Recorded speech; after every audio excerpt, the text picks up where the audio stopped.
Hi everyone, this is Rashid. Today we'll speak about Docker architecture.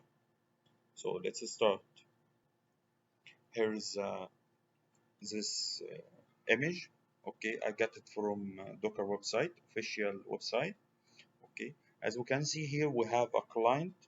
Okay, and here we have the Docker daemon and registry. It's very simple image for Docker architecture. So first one, the client. Client is primary way that many Docker users interact with Docker.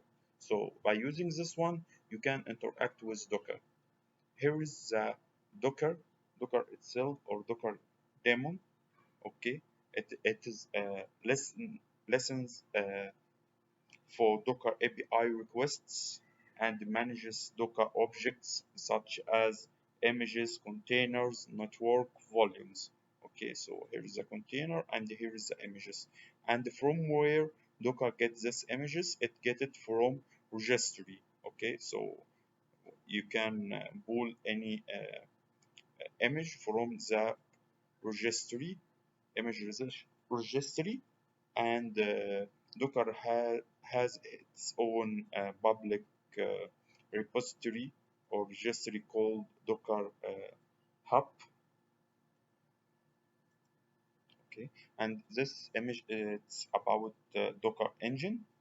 We can see here in Docker Engine we have this one, the Docker daemon, the one we said it's listening to any API request and manage uh, the volumes, network, containers, images. Okay, and here is another layer called REST API, and on top the client.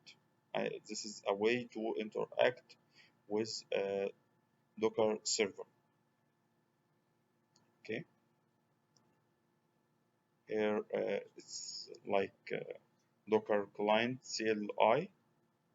It's the primary way to interact, as we said, and it's just a command line interface for interacting with Docker. So by using it, you can manage uh, the containers instance and do a lot. For example, manipulate or change volumes, networks, and so on. Here is Docker objects, images, containers, network storage, and storage plugin. We have here Docker images. Docker images can run in any container.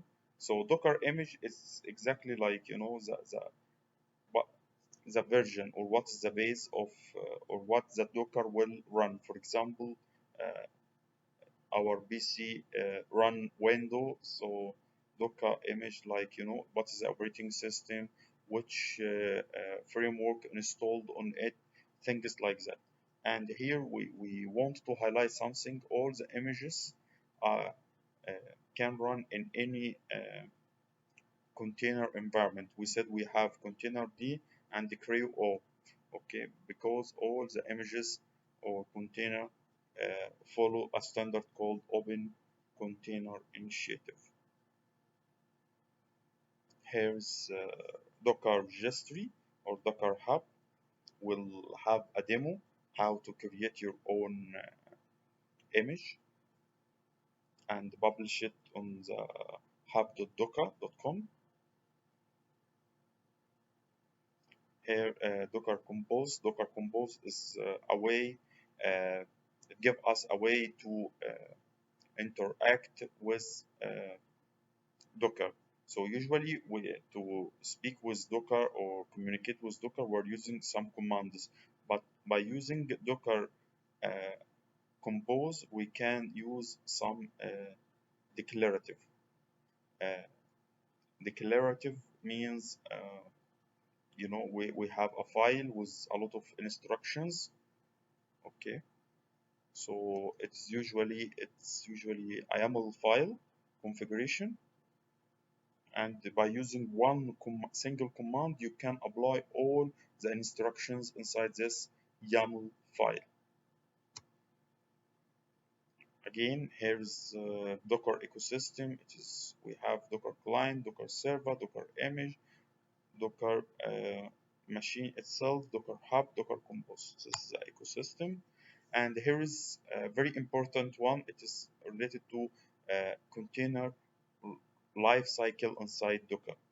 As we can see here in the bold, it's actual command in Docker. So if we go to Docker and say Docker run something, it is a command. Okay, so we have here Docker run. It will create. After that, start, and we'll have in the end container with the status running. If we are using a command called Docker create, it will create. After that, we need another command called uh, Docker start. It will start the container. After that, the container status will be running.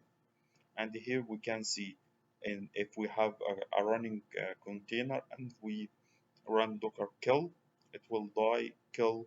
After that, the status will be stop.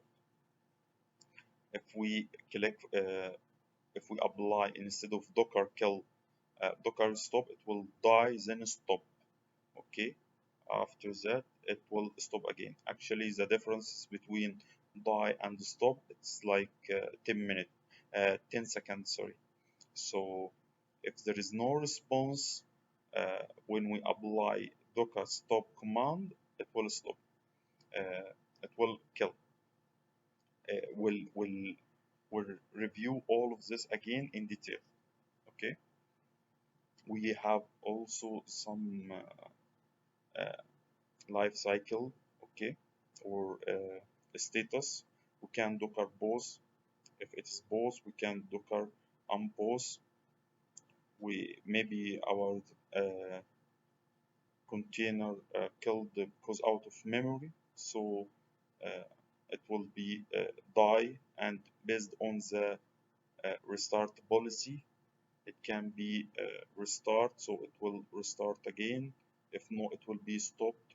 We have here a command called docker remove. If we apply this docker remove followed by container ID, it will be destroyed and deleted. Thank you for watching. Thank you.